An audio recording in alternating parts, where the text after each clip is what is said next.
지난 몇 달 동안 기독교 인터넷 매체 이런 데서 하여튼 로잔 대회라고 하는 게 굉장히 많이 회자가 됐습니다.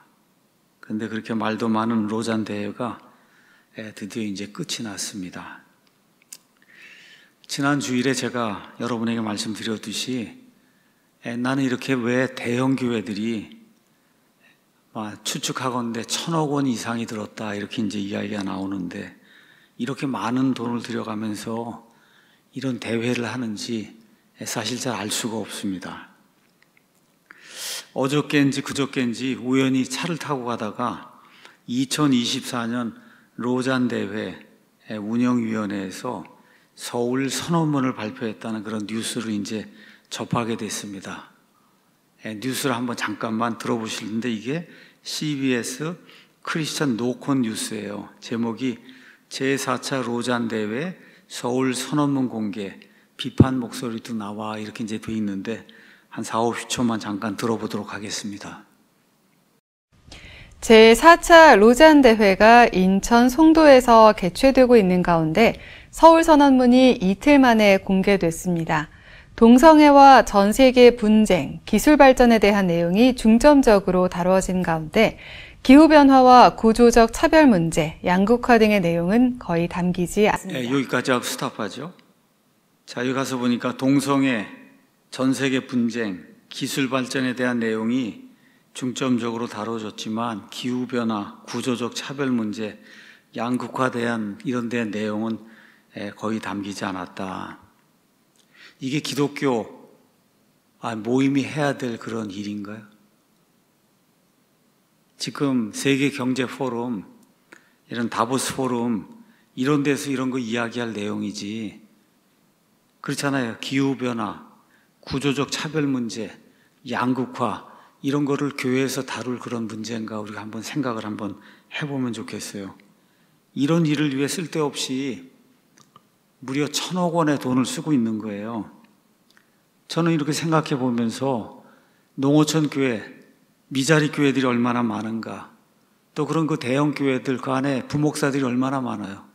이 사람들 나가서 교회 개척할 수 있도록 이런 돈을 좀 쓰고 이렇게 해서 정말 예수님의 복음이 이렇게 전달될 수 있도록 그렇게 하는 게 이런 많은 돈을 이게 써야 될 그런 목적이 아닐까 이런 생각을 좀 해봤습니다. 그 다음 가서 보니까 특별히 문자적 성경 읽기를 경계하며 역사적, 문학적, 정경적 맥락에서 성경을 읽어야 한다고 강조했습니다. 다시 한번 들어보죠. 특별히 문자적 성경 읽기를 경계하며 역사적, 문학적, 정경적 맥락에서 성경을 읽어야 한다고 강조했습니다. 제가 앞부분 읽지 않아서 이번 서울 선언문은 복음, 성경, 교회, 인간, 제자도, 열방의 가족, 기술이라는 7가지 큰 주제로 구성이 됐습니다. 복음과 성경, 교회장에서는 복음의 내용들을 면밀히 살피며 기본적인 신앙의 내용들을 다시금 반복했습니다. 자, 그 다음이 중요한 거예요. 문자적 성경 읽기를 경계해야 된다. 문자적 성경 읽기를 경계하고 역사적, 문학적, 정책, 정경적 맥락에서 성경을 읽어야 된다. 이게 이번 로잔 대회에서 성경에 대해서 성경을 어떻게 읽어야 될 것인가에 대해서 규정한 거예요. 문자적 성경 읽기를 경계해야 된다. 여러분 이런 거 조심해야 될 말이에요. 조심해야 될 말입니다. 성경에 여러분 문자로 기록이 돼 있잖아요. 문자로 기록이 돼 있는 거를 그럼 문자 그대로 믿어야지. 그럼 어떻게 믿어야지 올바른 성경 해석이 된단 말입니까? 아주 이상한 주장을 지금 펴고 있는 거예요. 성경에 기록된 대로 문자 그대로 믿는 것이 가장 중요한데 이거를 경계해야 된다고 지금 로잔 대회 서울 선언문에 제일 앞에 나오는 게 성경에 대한 건데 성경에 대해서 지금 이렇게 이야기하고 있어요. 그 뒤에 역사적, 문학적, 정경적 맥락에서 성경을 읽어야 된다. 이건 맞는 말이에요. 그런데 그렇게 읽는 것도 어떻게 읽으면서 읽어야 되냐? 문자적으로 읽는 가운데 역사적으로, 문학적으로, 그 다음에 정경적으로 그 앞뒤 문맥을 보고 읽어야 된다. 이렇게 이야기해야 이게 정확하게 성경을 읽고 해석하는 그런 방법이다. 왜 그러면 이런 거를 반대하느냐? 이해할 수가 없는 거예요.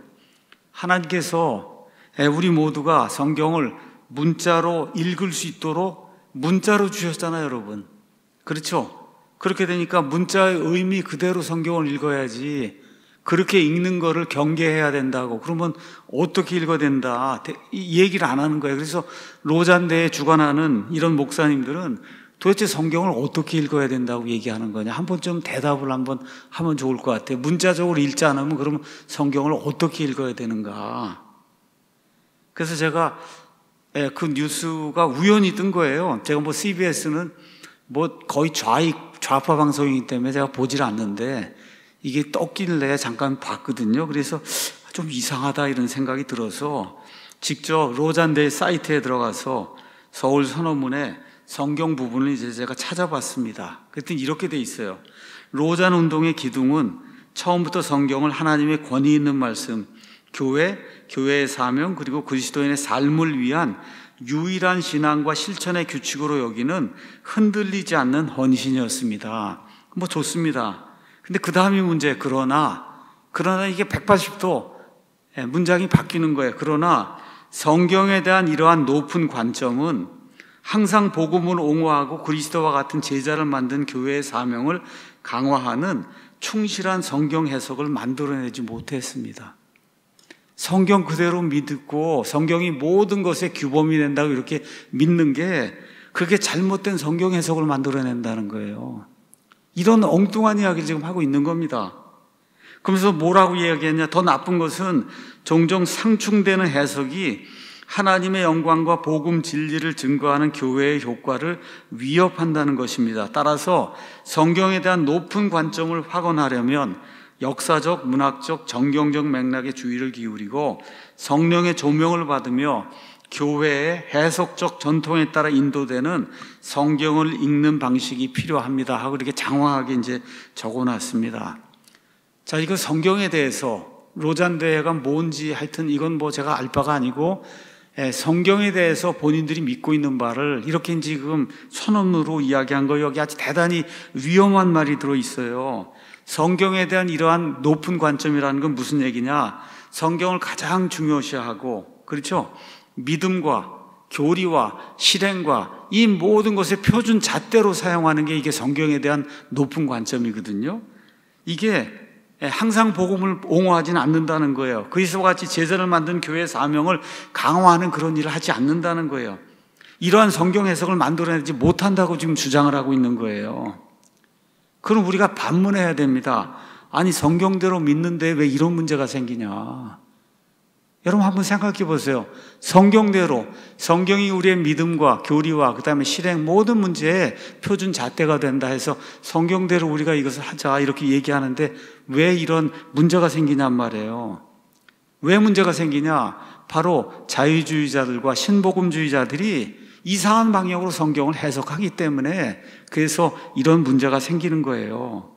성경이 우리가 무오하다고 믿으면 그럼 어떻게 해야 돼요? 그대로 믿고, 그렇죠? 성경이 이야기하는 대로 그대로 믿음과 실행과 그 다음에 이런 교리와 이런 모든 면에서 성경이 우리의 표준 잣대가 된다, 이렇게 그대로 따르면은 거기에 합당한 그런 성경 해석이 나오고, 그것대로 우리가 사는 걸 우리가 성경대로 믿는 그런 신자의 삶이다, 우리가 그렇게 이야기하는 거예요. 이 사람들이 또 뭐라고 이야기하냐? 더 나쁜 것은 종종 상충되는 해석이 하나님의 영광과 복음 진리를 증거하는 교회의 효과를 위협한다는 것이다. 자, 그럼 한번 여러분 생각해 보세요. 누가 상충된 해석을 하는가? 누가? 성경 그대로 믿는다고 하는 사람들이 상충되는 해석을 할까요? 아니면은 이대로 믿으면 안 돼, 자유주의적이고, 그렇죠? 영해를 하고 이렇게 해서 이걸 문자를 벗어나서 딴 방식으로 읽어야 돼 하고 이렇게 주장하는 사람들이 상충되는 이와 같은 그 견해를 낼까요? 아니면 성경 그대로 믿는 사람들이 상충되는 이와 같은 해석을 낼까요? 문제는 성경대로 믿겠다고 하는 근본주의자들의 해석이 문제가 되는 게 아니에요. 그게 아니라 자유주의자들, 현대주의자들, 성경을 자기 마음대로 뜯어서 고쳐서 자기 마음대로 믿고 하고 싶어하는 이런 사람들이 상충되는 해석을 교인들에게 가르치고 있는 거예요. 자, 그 다음에 따라서 성경에 대한 높은 관점을 확언하려면 그 맨 끝에 가서 뭐라고 써 있냐? 교회의 해석적 전통에 따라 인도되는 성경을 읽는 방식이 필요하다. 자, 그럼 제가 또 묻습니다. 로잔대의 관계자들에게. 교회의 해석적 전통에 따라 인도되는 성경을 읽는 방식에 나오는 교회는 어떤 교회를 뜻하냐? 어떤 교회? 천주교회를 뜻해요? 장로교회를 뜻해요? 아니면 감리교회를 뜻해요? 성공회를 뜻해요? 대체 무슨 교회, 무슨 교회의 해석적 전통에 따라 성경을 읽어야 되느냐? 이건 문제잖아요. 교회가 그렇게 많은데 무수한 교단, 교파가 왜 생깁니까? 성경 해석이 다 다르기 때문에 생기는 거잖아요. 그렇잖아요. 지금 장로교가 280개인가 교단이 있다 그러는데 왜 그래요? 조그만 거 하나 갖고 해석이 다 다르기 때문에 다 이렇게 교단이 생기고 교파가 이제 생기는 건데, 그러면 어느 교파, 어느 교단의 해석을 따라야 그게 교회의 해석적 전통인가? 우리가 한번 생각을 해봐야 되는 거예요. 우리 성경대로 믿는다고 하는 이런 사람들은 어떤 특정 교단이나 교파 혹은 어떤 목사의 개인적 해석적 전통을 따르지 않습니다. 우린 그런 거 따르지 않아요. 하나님께서 성경을 글러주셨으니 누구라도 정신을 차리고 앞뒤 문맥을 잘 이해하고 읽으면은 하나님이 분명히 그 뜻을 거기 기록되어 있는 글자 그대로 이해할 수 있도록 하나님이 우리에게 성경을 주셨다고 믿는 거예요. 맞습니까? 여기에 무슨 교단이 필요하고 여기 무슨 교파가 필요하고 여기에 무슨 목사의 어떤 독단적인 주장이 필요하고 그런 거 아니거든요. 어떤 개인이나 교파의 해석이 중요한 것이 아니라 성경이 성경을 해석하는 거, 그렇죠? 이게 가장 중요한 것이라고 우리는 생각을 합니다. 디모데후서 3장 16절 17절 가서 보면 모든 성경 기록은 하나님의 영감에 의해 주어진 것으로 교리와 책망과 바로잡음과 의로 교육하기에 유익하니 이것은 하나님의 사람이 완전하게 되어 모든 선한 일에 철저히 갖추어지게 하려 합니다. 이렇게 이제 돼 있어요. 아무리 우리에게 지금 이 시간 완전한 성경이 있다고 해도 성경을 잘못 해석하면 교파에 따라, 교단에 따라, 어떤 목사에 따라 이게 성경을 잘못 해석하면 오히려 해를 끼치거나 이것이 독이 돼서 심지어 우리를 죽일 수 있어요, 영적으로. 대표적인 사례가 우리 대한민국에서도 신천지, 여호와의 증인 같은 이런 이단들 다 성경대로 하겠다고 하는 거예요. 다 성경대로. 근데 그런 집단에 들어가면 그러면 본인의 영혼뿐만 아니라 가족들, 아이들의 영혼까지도 다 완전히 멸망할 수 있어요. 천주교 해석 방법대로 따르면 믿음 플러스 행위, 이것이 있어야 구원받는다. 죽어서 하나님 앞에 가봐야 구원 받았는지 받지 않았는지를 알 수 있다고 그렇게 가르치는 거예요. 자, 세상에 많은 교회들이 있는데 교회들마다 문제가 뭐냐? 교파마다, 교단마다, 목사마다 내 해석 방법이 옳다고 주장하는 거, 내 것이 옳다. 근데 지금 뭐예요? 장로교, 감리교, 침례교, 성결교, 천주교, 성공회만 벌써 6개잖아요. 6개. 그렇죠?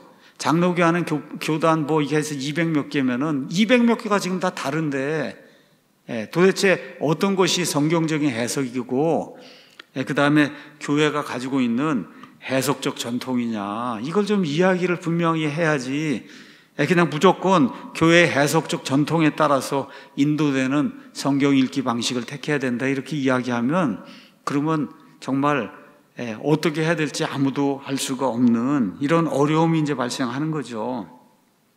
미국 같으면은 그리스도의 교회가 있어요. 캠벨파라고 이야기하는데 여기는 믿음 플러스 행위, 특별히 물침례를 받아야만 구원받는다고 가르칩니다. 여기 우리는 환난 전 휴거, 7년 환난기 전에 휴거가 받는다. 이게 교회가 누릴 복된 소망이다. 우린 그렇게 믿고 그렇게 가르치지만 거의 대다수 한국의 교회들이 환난 통과, 통과해야 된다. 이렇게 이제 가르치고 있습니다. 우린 성경 기록에 따라서 1000년 동안 이 땅에 예수 그리스도의 왕국이 문자 그대로 이루어진다 해서 천년 왕국을 우리가 믿습니다. 그래서 예수님이 저 올리브산 거기에 재림하셔서 거기다 발을 대시고 저 이스라엘 땅에서 예수님이 1000년 동안 성경에 기록된 대로 이 땅을 직접 치리하신다. 우린 그렇게 믿고 있고, 천주교나 장로교는 무천년주의 그런 건 없다. 교회가 왕국이다. 이런 걸 지금 믿고 있습니다. 자, 그 다음에 많은 개신교 또 천주교 이런 데서는 이스라엘 대체 신학을 믿고 있어요. 저기 저 중동 땅에 있는 지금 한참 지금 헤즈볼라하고 막 전쟁하고 지금 뭐 전면전이 일어난다 지금 그리고 일촉즉발의 위기라 그러고 지금 계속 뉴스가 속속 들어오고 있잖아요. 저 이스라엘이 구약 성경에 기록된 아브라함의 씨 그 이스라엘이냐? 그 이스라엘은 정말 아무것도 아니고 그냥 어느 날 1948년 올해 그냥 뚝 떨어져서 저 팔레스타인 땅에 들어간 이스라엘이고, 우리가 진짜 이스라엘이다. 우리 지난 시간에 얘기했잖아요. 존 스타시니 이런 사람이 이방인들 가운데 예수 그리스도를 구원자로 영접한 이 모든 사람이 다 이스라엘이다. 그렇게 이제 주장을 하는 이스라엘 대체 신학을 믿는 사람들이 있잖아요. 또 귀신이 어디가 있습니까, 여러분? 사람이 죽으면은 그러면 곧바로 천국에 가든지 지옥에 가든지 하지 어디 구천을 떠돌아다니는 귀신이 어디가 있어요? 그 귀신이 있다고 믿는 그런 사람들이 지금도 몇십만 명이나 있잖아요. 또 귀신 쫓아야 된다고 그래서 뒤로 사람 쓰러뜨리고 하는 그런 신사도 운동한 사람들이 또 몇십만 명 있잖아요. 그렇죠? 이게 다 뭐 때문에 그런 거예요? 교리 때문에 그런 거예요. 지금도 사도가 있어서 죽은 사람을 일으켜 세울 수 있다고 이렇게 호언장담하는 이런 사람들이 있단 말이에요. 우린 그런 거 믿지 않습니다. 자, 성화에 관해서도 구원파 중에 어떤 특별한 그런 구원파는 아예 구원받은 뒤에는 무슨 일을 해도 이미 예수님이 십자가에서 다 죄를 제거하셨기 때문에 그래서 무슨 일을 해도 구원이 영원토록 안전하니까 걱정하지 마라. 그래서 아예 성화라는 것 자체를 입에 달면은 구원받지 못한 사람, 이런 식으로 치부하는 그런 구원파도 있어요. 또 어떤 사람들은 예수님 믿는다고 하는데 안식일 준수해야 된다 이래갖고 토요일 날 안식일을 준수해야 된다 그러고, 또 어떤 사람들은 율법을 또 준수해야 된다 그래서 어린 양을 바쳐야 된다 그러고, 그 유월절 지키고 어린 양이 뭐 피 해야 된다 그러고, 이런 사람들 다 있는 거예요. 그러니까 이게 다 왜 그러냐? 성경은 거의 한 가지입니다. 물론 킹제임스 성경과 개역 성경과 많은 차이가 있지만 기본적인 이런 것들이 가서 이렇게 보면은 성경은 일단 한 가지로 우리가 이렇게 볼 때 다 이런 모든 교파, 이단 종파, 사입이 다 왜 이런 것들이 분열이 되고 여러 종파가 생기고 여러 가지 이제 교단이 생기고 그러냐? 이건 성경 해석 때문에 그런 거잖아요. 성경 해석 때문에. 그러니까 여호와의 증인들도 자기 교리를 주장하기 위해서 어떻게 해요? 천주교 소수사본에서 나온 신세계 역본을 번역하고 지방교회도 본인들의 교리를 입증하기 위해서 그래서 회복력이라고 하는 그러한 성경을 만들어서 자체적으로 쓰고 있는 거거든요. 그러니까 교리라고 하는 거가 이렇게 사람들마다 천차만별인데, 그러면 우리가 바이블 빌레어다, 성경 그대로 믿는 성경신자다, 우리가 그렇게 이야기하려고 하면 도대체 해석 방법을 어떻게 취해야 되는가, 이걸 좀 이야기를 좀 하려고 합니다. 자, 성경은 하나님께서 우리에게 친히 써서 주신 편지와 똑같습니다. 저와 여러분이 편지를 받으면 그러면 어떻게 읽을까요? 거기에 문자로 기록되어 있는 그대로 문자 그대로 읽잖아요. 아버지가 편지를 보낼 때, 아들에게 편지를 보낼 때 그 받는 아들이 알아들을 수 있도록, 그렇죠? 그렇게 편지를 보낼 거 아니에요. 자, 예를 들어 올해 12월 25일 오전 11시에 서울 잠실 롯데아파트 롯데백화점 정문에서 만나서 우리가 같이 점심 식사하자, 이렇게 이제 편지를 보내면은 그럼 어떻게 해야 돼요? 12월 25일 오전 11시 서울 잠실 롯데백화점 정문에 만나면 아침 식사가 아니라 점심 식사하는 거예요, 그날. 그렇죠? 그럼 이거 어떻게 제가 이해하고 알았을까요? 문자가 그렇게 기록이 돼 있으니까 문자 그대로 읽고, 올해 12월 25일 오전 11시 서울 잠실에 있는 롯데 백화점 정문 점심 식사 이렇게 그냥 읽으면은 문자로 기록이 되어 있으니까 그냥 문자를 읽으면은 그냥 머릿속으로 이게 딱 이렇게 들어오게 돼 있잖아요. 그렇죠? 그러면 성경도 하나님이 우리에게 주신 편지면은 읽으면은 그렇죠. 특별한 일이 없는 한 그대로 들어와야 될 거 아닙니까? 그렇죠? 근데 이거를 그렇게 읽는 건 안 된다고 얘기를 하니 도대체 로잔대회 하는 그런 목사님들은 성경을 어떻게 읽는지 정말 궁금하지 않을 수가 없어요. 자, 그래서 어떤 분이 이런 글을 썼습니다. 어떤 성경 구절의 평범한 의미가 상식 수준의 의미일 때는 더 이상 다른 의미를 찾으려 하지 말라. 참 요새 이상한 사람들이 많이 나타납니다.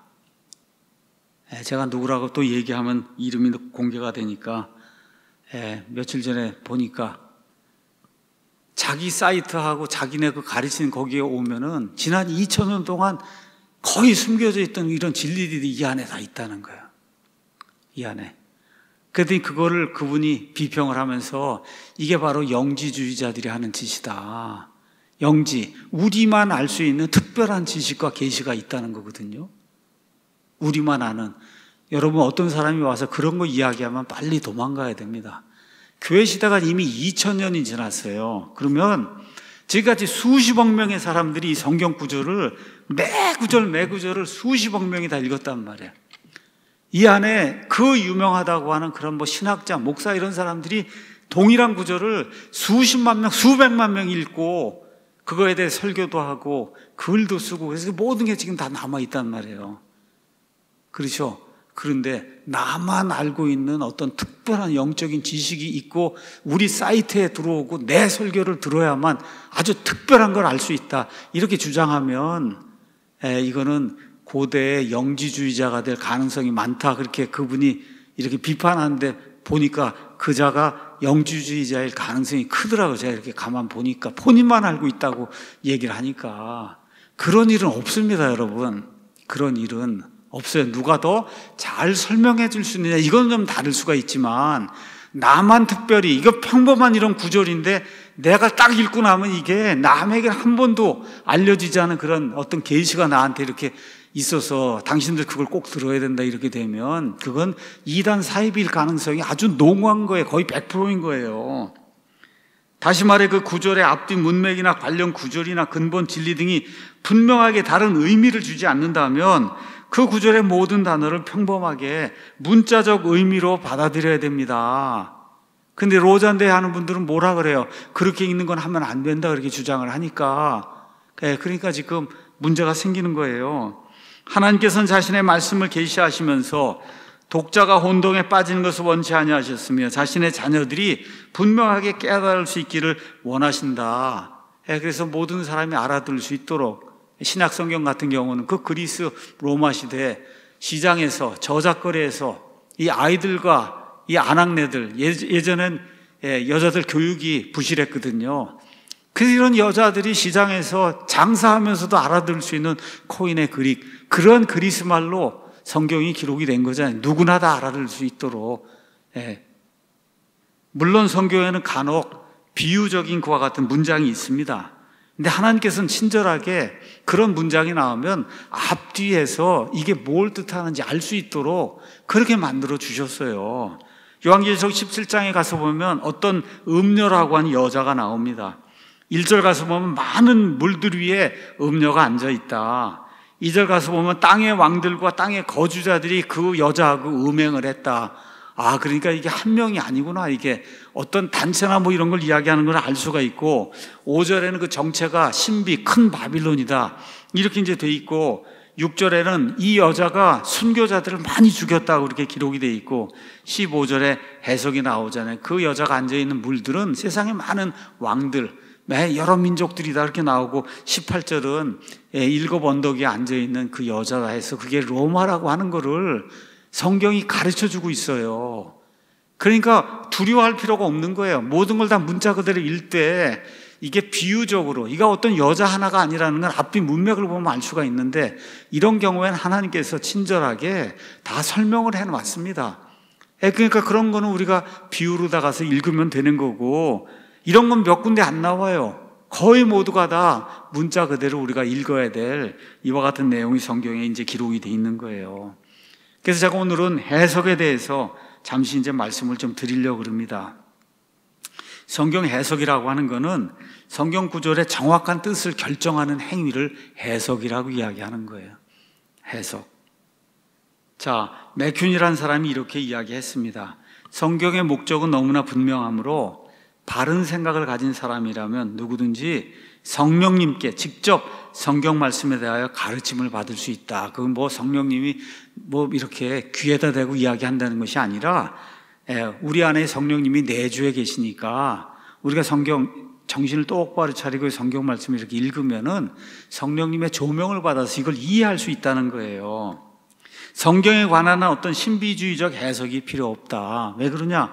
하나님이 글자로 읽을 수 있도록 주셨으니까 그 글자가 의미하는 그대로 우리가 읽으면 되니까 무슨 나만 아는 어떤 신비주의적인 영지, 이런 특별한 이와 같은 그 지식 이런 게 없다는 거예요. 그 다음에 중요한 것이 성경의 각 구절이 오직 하나의 뜻만을 가지고 있다는 전제하에서 해석이 이루어지는 거예요. 그러니까 많은 분들이 그 이야기를 하잖아요. 목사님, 아니 어떤 목사님이 이 구절을 설명할 때 이렇게 해석을 하는데 왜 이 목사님 이렇게 해석하고 저 목사님 저렇게 해석하고 그래서 100명의 목사가 다 100가지 해석을 내놓는데 이게 왜 그렇게 되는 거냐? 그건 왜 그래요? 목사가 각각 자기의 사적인 해석을 하기 때문에 그런 거예요. 하나님 성경 우리에게 주셨으면 정말 특별한 일이 아닌 한은 그 성경 구절은 한 가지 해석밖에 없는 겁니다. 한 가지. 누가 읽어도 그 해석이 나올 수밖에 없는 거 하나밖에 없는 거예요. 그러므로 한 가지 해석이 맞는 해석이지 장로교마다 침례교마다 감리교마다 천주교마다 해석이 다 다르면은 그거는 그 교단들이 해석을 잘못하고 사적으로 해석하기 위해서 성경을 비트는 겁니다. 그래서 이런 해석이 이루어지려면 어떻게 해야 돼요? 그냥 있는 그대로 성경을 읽으면 되는 거예요. 문자 그대로 성경을 읽으면 되는 거예요. 그래서 우리 성경 신자들은 문법적, 역사적, 신학적 해석을 취하고 있습니다. 자, 문법적 해석이라고 하는 것은 문맥에 맞춰 그대로 정상적인 의미를 취하는 겁니다. 자, 우리 창세기 가서 보시면 하나님이 6일 동안 첫째 날, 둘째 날, 셋째 날, 넷째 날, 다섯째 날, 여섯째 날 하시고 하나님이 일곱째 날은 안식했다 이렇게 나오잖아요. 그렇죠? 그럼 어떻게 읽으셔야 돼요? 그게 있는 그대로 출애굽기, 창세기, 출애굽기, 레위기, 민수기, 신명기, 모세가 하나님의 영감을 받고 그대로 기록을 했는데 거기 가서 보면 출애굽기 20장에도 안식일 설명하면서 모세가 이 안식을 설명한 그 글을 기록할 때 그게 BC 얼마쯤이에요? BC 1500년경이거든요. 그리고 2500년경이에요. 이렇게 됐을 때 그때 모세가 이해하고 있는 그 24시간의 하루하고 BC 4000년경에 이 천지 창조가 이루어질 때 그 24시간의 하루하고 똑같다고 성경이 우리에게 이야기를 하고 있으니까 이걸 그대로 하루라고 이해를 해야지 현대 자유주의자들처럼 다윈주의자들처럼 하루가 몇십억 년이라 그러고 이렇게 이야기하면 안 되잖아요.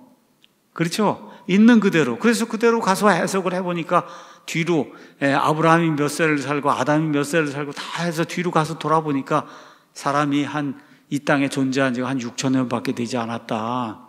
그럼 어떻게 해요? 그대로 믿는 게 그게 성경적인 해석이에요. 그거 이외에 다른 건 그건 성경을 떠난 해석이고 사적인 해석입니다. 그래서 이 땅과 그 다음에 우주 공간과 사람과 이 모든 것이 지금부터 한 6,000년 전에 이 모든 것이 무에서 유로 창조가 됐다. 이게 하나님 말씀이 가르치는 거고 하나님이 그런 창조를 어떻게 말씀으로 무에서 유로 창조하셨는데 그 모든 거를 6일 동안 지금의 24시간의 하루를 6번 사용해서 하나님이 그대로 하신 거예요. 그걸 그대로 믿지 않는 게 그게 자유주의적인 해석이고 그대로 믿지 않는 게 그 신복음주의의 그런 해석이지 우리 근본적으로 성경을 믿는 모든 사람들은 있는 그대로 6,000년 전쯤에 그런 일이 이루어졌고 그래서 6일 동안에 그 일이 이루어졌다 그대로 믿는 겁니다. 자, 계시록에 가서 보면 20장 3절, 4절, 5절, 6절, 7절에 천년 동안 천년이 6번이나 나와요. 그래서 마귀가 무적행 속에 천년 동안 갇혀서 사람을 유혹하지 못하는 이러한 때, 유토피아 이런 때가 몇 년 동안 지속이 되냐? 1000년이라고 나오잖아요. 1000년이 차면 마귀가 풀린다고 나오잖아요. 근데 뭐라 그래요? 그 1000년이 영원한 기간이라. 그럼 영원한 기간 끝에 마귀가 또 풀려납니까, 여러분? 그렇죠? 그렇기 때문에 이러한 해석을 취하는 것은, 그거는 아무리 그것이 교회의 전통적인 해석 방법이라 해도 그것은 그 교단의 사적인 해석 방법이지 하나님이 원하시는 그런 해석 방법이 아니다. 하나님의 성경이 1000년이라 그러면 1000년이에요. 그게 다른 거 없습니다. 1000년 그대로 우리가 믿어야 되는 거죠. 창세기 가서 보시면 무두셀라 나이가 969세라 그랬어요. 969세 사람이 어떻게 살아? 그렇죠? 진화론자들이 그렇게 생각하는 거예요. 자유주의자들이 969세 그건 잘못된 거다. 그 10분의 1로 줄여야지. 이렇게 해서 뭐 96.9세인데 이렇게 이런 식으로 성경을 자의적으로 해석하는 거, 그건 하나님이 원하는 그러한 성경 해석 방식이 아니다. 노아의 홍수 이전에는 사람들이 거의 1000살까지 살았어요. 그 뒤에 수명이 점점 감소해서 다윗의 시대에 오고 그러면 70에서 80세 이렇게 이제 살다가 다시 이제 천년왕국이 되면 사람의 수명이 복원이 돼서 나무의 수명과 같이 된다. 이사야서 65장이 우리에게 이야기하잖아요. 그럼 어떻게 믿어야 되겠어요? 있는 그대로 믿으셔야죠. 있는 그대로. 예. 자, 그 다음에 역사적이라고 하는 거는 역사적인 시대, 수신자, 목적, 배경 등을 이해하고 문맥에 맞게 해석을 하는 거예요. 이사야서가 이렇게 주어졌어요. 그럼 요새 우리가 이사야서 강의하지 않습니까? 지금부터 2700년 전쯤에 히스기야 왕이 살던 시대, 이사야 대언자가 살던 그런 시대에 아시리아라고 하는 그런 제국이 형성이 돼서 북왕국 이스라엘을 멸망을 시키고 남왕국 유다 지금 막 멸절하려고 하는 그런 시기에 이렇게 주어졌잖아요. 누구에게 주어졌어요? 이스라엘 백성, 유다 백성에게 주어진 거니까 거기 가서 교회를 찾으려고 그러면 안 되잖아요. 그렇죠? 유대인들에게 주어진 거고 유대인들에게 해당이 되는 그런 말씀이지, 여기 가서 우리 교회를 찾아야 된다 그러고 매튜 헨리 주석 이런 데 가서 보면 철치에서 다 교회 이야기로 이렇게 적어 놓으면 그러면 안 된다는 거예요. 그건 잘못 해석하는 거다. 히브리서 가서 보면 히브리 사람들에게 주는 사도 바울의 서신이라고 돼 있으니까 이거는 원래 타겟이 히브리 사람들, 유대인들의 이런 모든 절긴, 이런 전통인 이런 모든 것들을 알고 있는 그런 사람들에게 구약시대의 그와 같은 거 율법 이런 것들을 통해서 그것들이 모형으로 주어지고 예수 그리스도가 실체라는 걸 보여주기 위해서 이렇게 주어진 거구나. 야고보서 흩어진 12지파에게 이렇게 주어지니까 이게 처음에 주어진 거는 흩어진 12지파, 그래서 12지파 이 유대인들에게 1차적으로 주어진 거구나. 이거를 보면서 우리가 해석을 잘 해야 되는 거죠. 그렇다 그래서 이게 교회에 주어진 게 아니다 그러면 이것도 또 곤란한 거예요. 그 히브리 사람들에게 준 것도 교회에 준 거고, 교회 시대, 야고보서도 교회 시대에 준 건데 원래 수신자가 그렇기 때문에 유대인들과 관련된 그런 내용이 많이 들어있다. 이거를 우리가 이해하면서 성경을 읽어야 되는 거예요.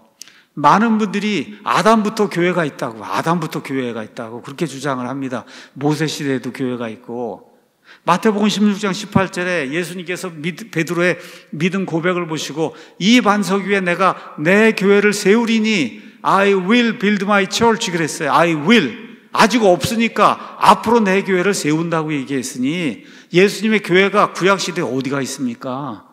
그렇죠? 이렇게 믿는 게 정상적인 거예요. 예수님의 교회는 구약시대에 없었다. 지금 우리가 하고 있는 게 예수님의 교회, 신약교회를 하고 있는데 교회가 자꾸 구약시대에 있었다고 주장을 하면 그러면 해석이 하나도 안 되는 거예요. 아예 해석 자체가 꽉 막히는 겁니다. 거기 가서 교회를 찾으면 다니엘서 가서 교회를 찾고, 그렇죠? 이런데 욥기에 가서 교회를 찾고 그러면 꽉 막히는 거예요. 안 되는 거예요.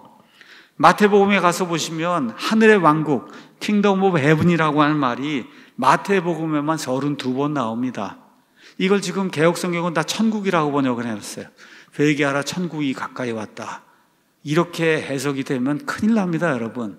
거기 앞뒤 문맥을 가서 보세요. 그건 뭐예요? 하늘에서 모든 뜻이 이루어진 왕국이 땅에서 이루어지는 거예요. 그 유대인들에게. 근데 그 유대인들이 받아들이지 않으니까 어떻게 돼요? 그 하늘의 왕국이 연기가 돼서 예수님 재림의 때 하늘의 왕국이 이 땅에 이루어지고 그게 1000년 동안 지속이 되기 때문에 그래서 그걸 성경적으로 신학자들이 천년왕국이다 그렇게 이야기를 하고 있는 거예요. 자, 교회를 조금 오래 다니신 분들 신약도 읽고 구약을 읽고 이렇게 하면 신약하고 구약은 뭔가 다르구나 이런 걸 이제 금방 느낄 겁니다. 레위기 가서 보면 돼지고기 먹으면 안 된다고 돼 있는데 저는 오늘 저녁에도 김치찌개 갔더니 거기 돼지고기가 있어서 잘 먹고 왔거든요. 아니 이게 동일한 성경 말씀이 왜 그걸 안 지키냐 목사가. 왜 안 지켜요? 안 지켜도 괜찮아요. 지금 시대가 바뀌어서. 그건 유대인들에게 주어진 말씀이고 그렇죠? 지금 이방인들에게는 그런 음식 규정이 없는 거예요. 벌써 이런 거 우리가 알잖아요. 그렇죠? 주어진 대상이 다르다. 십계명 안식일 규정 지금 우리가 주일에 왜 주일 지키냐? 여러분 토요일날 예배 드려도 돼요. 화요일날 드려도 돼요. 목요일날 드려도 됩니다. 누가 뭐라고 얘기를 해요? 근데 왜 우리가 주일에 예배를 드리냐?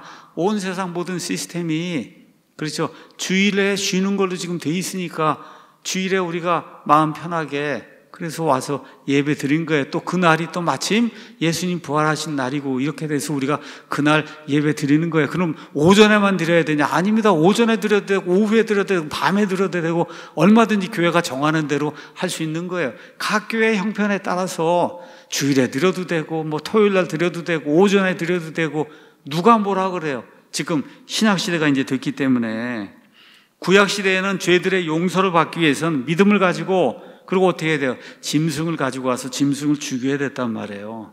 근데 지금 어린 양 끌고 뭐 염소 끌고 그리고 주일 예배 오는 사람이 어디가 있어요? 벌써 바뀌었단 말이에요 이게. 벌써 신약과 구약만 해도 이미 바뀐 거예요. 시대가 바뀌고 수신자가 이제 바뀌게 되고 그래서 저와 여러분이 구약의 이스라엘 그 다음에 신약의 교회는 완전히 다른 거다. 그런데 이거를 구약의 이스라엘이 교회에 의해서 대체가 됐다. 그렇게 하려면 그럼 뭐 문자 그대로 읽으면 안 되는 거잖아요. 그러니까 이분들이 얘기하는 거예요. 이스라엘 얘기가 나오면 그거 문자 그대로 읽으면 안 된다. 그걸 뭐로 생각해 읽으면서 이스라엘 읽으면서 교회, 이스라엘 읽으면서 교회 이렇게 자꾸 바꿔야 된다는 거예요. 이스라엘은 교회 그렇게 읽는 건 이스라엘로 읽고 생각은 교회라고 이렇게 바꿔서 읽어야 된다. 이렇게 이야기를 하는 거예요. 그게 이건 안 되는 겁니다. 이게 구약 시대에는 하나님 보실 때 사람들이 두 부류밖에 없었어요. 유대인 아니면 이방인밖에 없었어요. 구약 시대에는 구약 시대 특별히 율법이 주어진 그 이후부터가 엄밀한 의미의 구약 시대예요. 모세의 그 율법이 적용이 되는 그런 시대가 그 시대에는 하나님이 사람을 볼 때 사람은 두 부류밖에 없었어요. 유대인 아니면 이방인. 근데 신약 시대가 되면서 뭐가 또 하나 생겨나요? 교회가 생겨난 거예요. 유대인이 있고 이방인이 있고 유대인이든 이방인이든 상관없이 예수님의 피로 보혈의 피로 다시 태어난 사람들은 하나님이 뭐로 보냐? 교회로 보시는 거예요. 교회. 그래서 고린도전서 10장에 가서 보시면은 이렇게 이제 되어 있습니다. 그러므로 너희가 먹든지 마시든지 무엇을 하든지 모든 일을 하나님의 영광을 위해 해라. 유대인들에게나 이방인들에게나 하나님의 교회나 걸려 넘어지게 하는 어떤 일도 하지 말아야 된다. 세 가지 클래스의 사람으로 나뉘는 거예요. 이 신약 시대에는 유대인이 있고 이방인이 있고 유대인이든 이방인이 상관없이 예수 그리스도의 십자가의 보혈의 공로로 다시 태어난 사람은 하나님의 교회. 이게 세 부류가 있는 거예요. 이런 것들을 우리가 구분해서 성경 그대로 믿어야 되는 겁니다. 자, 신약시대 가서 보면 우리가 이렇게 읽으면은 마태복음, 마가복음, 이제 누가복음 이런 게 이제 나와요. 우리가 보통 공관복음이다 이제 그렇게 이야기하는데 여기 기록된 내용은 거의 다가 다 예수님 십자가 사건 전의 일이에요. 자, 그러면 예수님은 구약시대에 사신 분, 구약시대 사람이냐 신약시대 사람이냐 이렇게 물으면 저희가 뭐라고 대답해야 되겠어요? 거의 모든 사람들이 마태복음 1장 1절부터 신약시대라고 생각을 하고 그리고 성경을 읽으니까 문제가 발생을 하는 거예요. 문제가. 자, 예수님은 어떤 분이냐? 구약시대에 사신 분이고 신약시대를 여신 분이에요. 예수님의 전체 삶은 구약시대에 사셨어요. 그리고 신약시대를 여시고 그리고 하늘나라로 올라가셨어요. 성경이 그렇게 기록하고 있습니다. 갈라디아서 4장 4절, 때가 충만히 찼을 때 하나님께서 자신의 아들을 보내사 여자에게서 나게 하시고 율법 아래 있게 하셨다. 구약시대 살게 하셨다는 거예요. 이것은 율법 아래 있는 자들, 유대인들을 구속하시고 우리 신약시대 우리가 아들로 입양을 받게 하려 하십니다. 이렇게 돼 있습니다. 자, 로마서 15장 가서 보면 이걸 더 구체적으로 이렇게 표현했습니다. 로마서 15장 8절에 이제 내가 말하노니 예수 그리스도께서 하나님의 진리를 위해 할례자들의 사역자가 되신 것을, 예수님 이 땅에 오셔서 3년 반 동안 공생의 사역하신 그 사역의 대부분은 다 누구를 위한 거냐? 할례자들, 유대인들을 위한 그런 사역을 하신 거예요. 그것은 조상들에게 하신 약속들을 확증하려 하시며 아브라함과 이삭과 야곱과 이 조상들에게 하신 그런 말씀들을 확증하려고 3년 반 동안 유대인들의 그런 사역을 하셨고, 또 그 다음에 이방인들이 하나님의 긍휼로 인해 하나님께 영광을 돌리게 하려 하심이라. 그래서 그 두 번째가 이방인들을 위해서, 이방인들이 구원받을 수 있는 그런 일을 십자가 사건을 통해서 예수님이 이루어 놓으셨다. 지금 성경이 그렇게 이야기하고 있는 거예요. 그렇기 때문에 엄밀한 의미의 신약시대는 십자가 사건 이후부터가 신약시대입니다. 그래서 십자가 사건 이전에 그 시대는 침례자 요한도 마찬가지고 예수님도 마찬가지고 구약시대에 사셨어요. 구약의 모든 율법을 예수님이 다 성취하셨어요. 이런 것도 우리가 있는 그대로, 성경에 있는 그대로, 그대로 살펴보면 아무 문제가 없습니다. 자, 사도행전을 보면 그러면 변천기 이야기가 나옵니다. 사도행전 변천기예요. 자, 어떻게 진행이 되냐? 유대인 교회에서 이방인 교회로 변화가 되는 거예요. 사도행전. 유대인 교회에서 이방인 교회로 변천이 되는 걸 그 안에 보여주고 있어요. 그러다 보니까 변천이 이루어지니까 여러분, 물처럼 흘러가다 보니까 고정이 되지 않고 서로 많이 다른 부분이 나옵니다. 근데 거기서 특정한 어떤 한 부분을 떼서 우리 교단에, 우리 교파의 교리로 만들면 그럼 뒤에 가서 부딪혀요. 왜 그러냐? 아직 고정이 안 되고 움직이는 상태예요. 움직이는 상태. 그러니까 여기 사도행전 20장, 19장 가서 보니까 아볼로가 고린도에 있는 동안 바울이 윗지방들을 거쳐 에베소로 와서 어떤 제자들을 만나 그들에게 이르되 너희가 믿은 이래로 성령님을 받은 적이 있느냐? 그러니까 그들이 뭐라 그래? 우리는 성령님이 계신다는 말조차 들어본 적이 없다. 적어도 한 19년, 20년이 지난 거예요. 예수님 십자가 사건 이후에. 이 사람들은 구약시대 방식으로 구원을 받았어요. 아직 예수님이 어떤 분이신지 아직 몰라요. 그 구원은 받은 거예요. 구약시대 그런 방식으로. 성령님이 계신다는 말조차 들어본 적이 없다. 그러니까 그럼 너희가 무슨 침례를 받았냐? 그러니까 우리가 요한의 침례를 받았다. 그렇게 얘기하니까 바울이 참으로 요한이 회개의 침례로 침례를 주며 백성에게 말하여 그들이 자기 뒤에 오실 분 곧 그리스도 예수님을 믿어야 한다고 하였느니라 하니까 그들이 이 말을 듣고 주 예수의 이름으로 침례를 받는 그런 일이 이제 생기잖아요. 이렇게 되면서 신약시대 그리스도인들로 바뀌는 거예요. 구원은 이미 그 전에 받았어요. 아브라함 구원 받듯이 믿음으로, 다윗이 구원 받듯이 믿음으로 이미 구원 받았는데도 불구하고, 그렇죠. 십자가 사건이 지나서 한 20년이고 시간이 지났는데도 불구하고 성령 침례라는 것조차 알지를 못하는 이런 시대란 말이에요, 지금. 그럼 이런 시대에 이걸 가지고 우리 교리를 삼으면 안 되잖아요. 그렇죠? 그러니까 안 되는 거예요, 이게. 그래서 이 사도행전 말씀을 쭉 보시면은 사도행전 시작이 되면서 유대인들의 교회가 시작이 되고 한 10년쯤 지나서 드디어 사도 바울이 등장을 해서 이방인들에게 복음 사역을 합니다.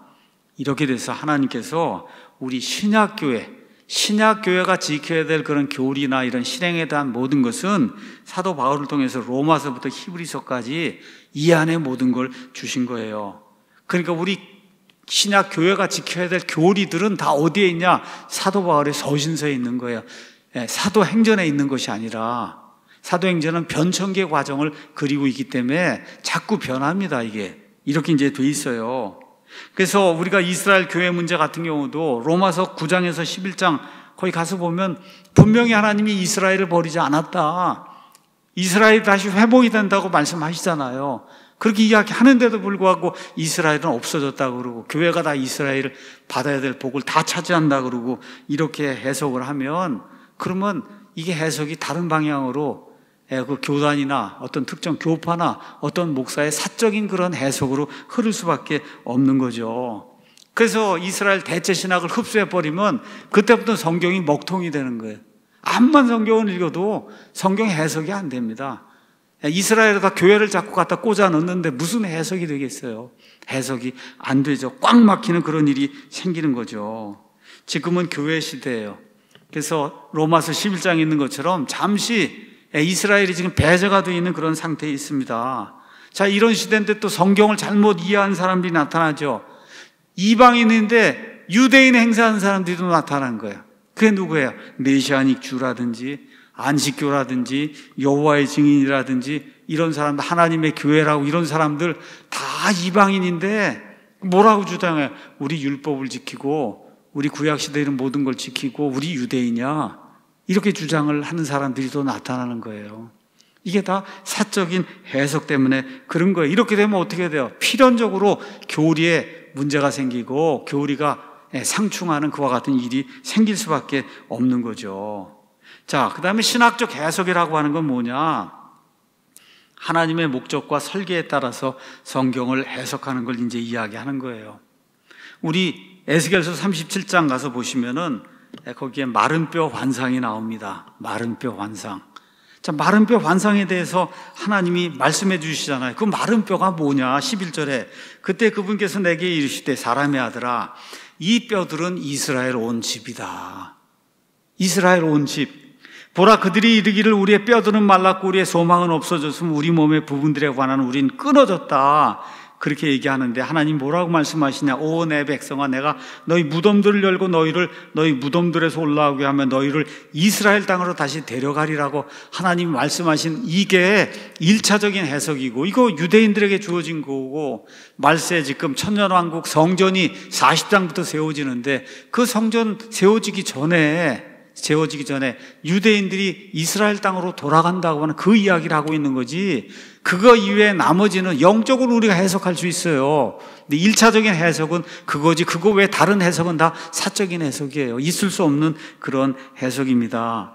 자, 에스겔서 47장에 가서 성전에서 동쪽으로 물이 나와서 흘러갑니다. 가서 재보라 그러니까 1000큐빗 지나니까 발목까지 차고 1000큐빗 지나니까 무릎까지 차고 1000큐빗 지나니까 강이 되고 이러잖아요. 그럼 여러분, 이 강이 진짜 강일까요? 아니면 가짜 강일까요? 영적인 강일까요? 진짜 강이에요. 진짜 강. 이 강이 나와서 그래서 어떻게 돼요?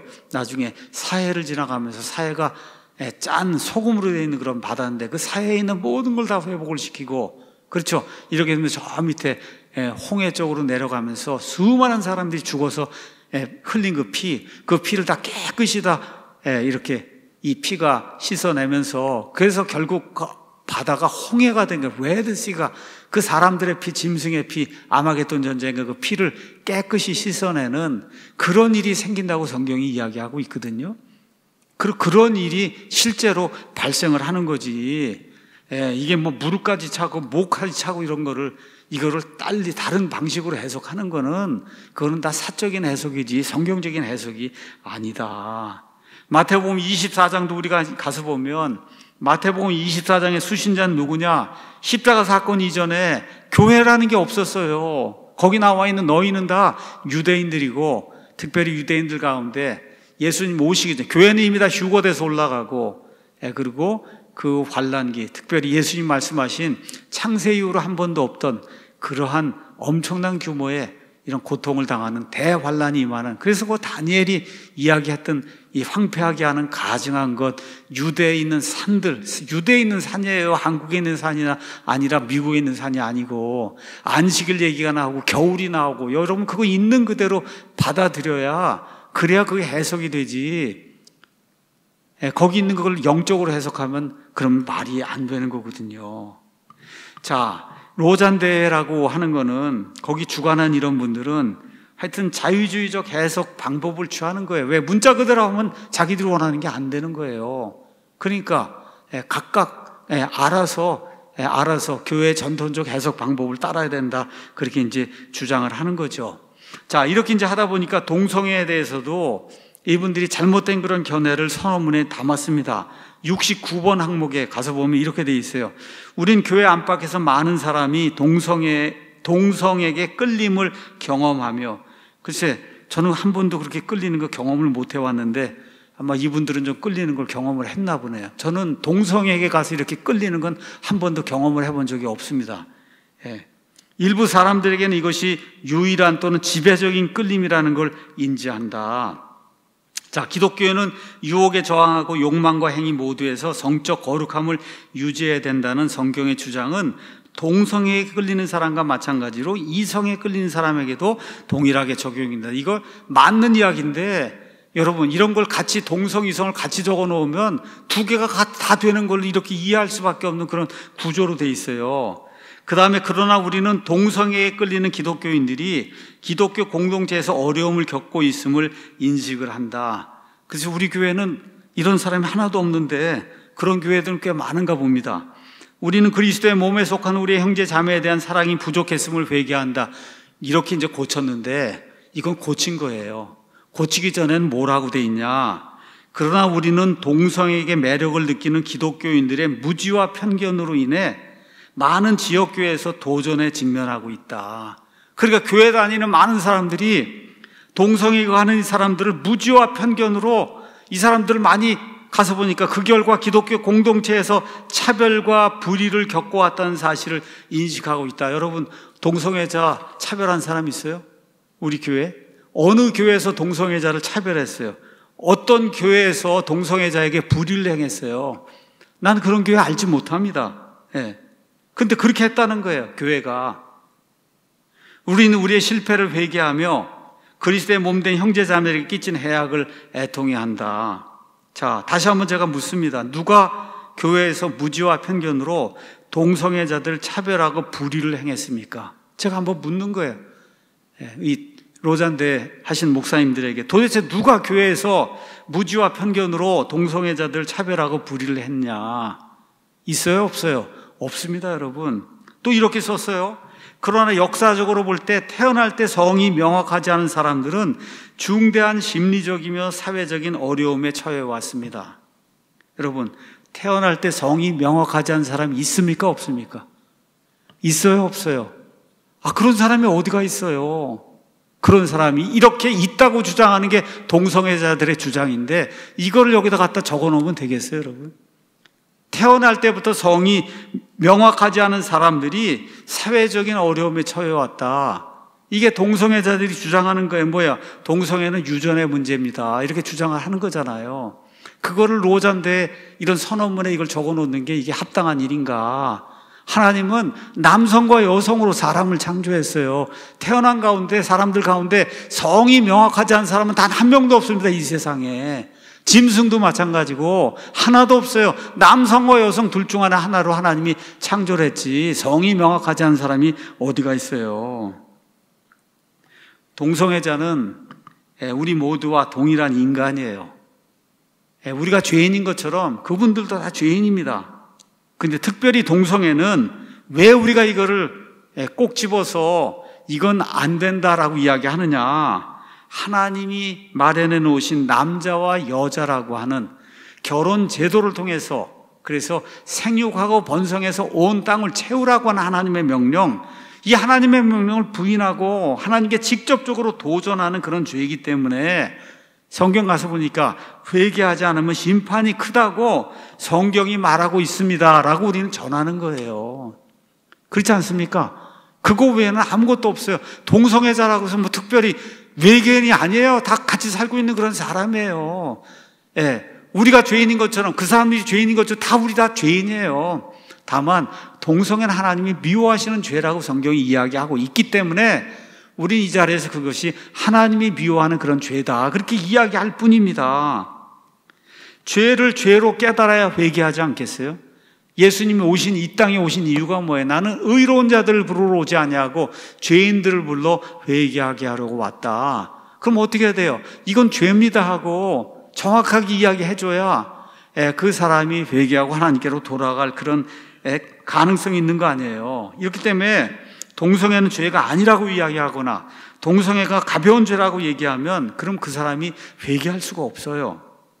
더욱이 예수님은 내가 다시 오게 될 때는 노아의 때와 롯의 때와 같다. 예수님 분명히 말씀해 주시고 동성애가 창궐할 것이라고 그렇게 말씀해 주셨잖아요. 그러니까 동성애가 창궐하는 건 이미 예언이 된 하나님의 말씀이에요. 근데 동성애가 가장 문제가 되는 게 또 뭡니까?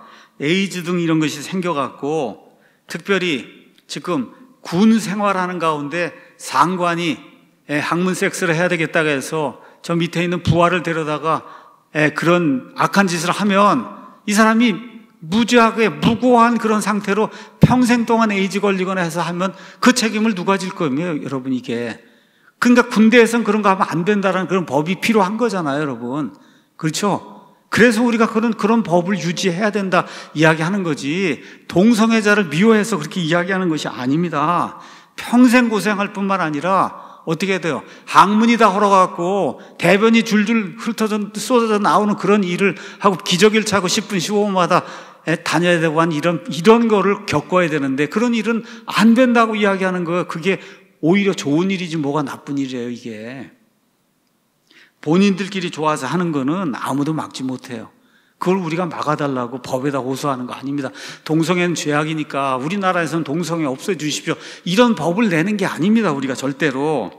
하나님 앞에 이게 심각한 죄고 특히 국민보건위생상 악영향을 끼치기 때문에 그것도 누구에게 이야기하는 거예요? 우리 교인들에게 목사가 성경에 있는 말씀 그대로 하나님 이걸 미워하시고 이러한 일을 아이들이 하거나 하게 되면 평생 동안 고생하게 되고 어려움을 겪고 하니까 보건위생상 이건 안 되는 거다, 이런 이야기를 지금 하고 있는 거예요. 또 그런 사람이 교회에 오면 그럼 오자마자 동성애 회개하시오 이렇게 얘기하는 것도 아니에요. 시간이 지나면서 적당한 때에 이 사람이 복음을 들을 때가 이렇게 되면은 동성애는 하나님이 미워하시는 거니까 이걸 회개해야 됩니다, 이렇게 우리가 그렇게 이야기를 하는 거예요. 그 사람은 사랑하되 동성애는 하나님이 미워하신다고 이야기를 해야 되는 거죠.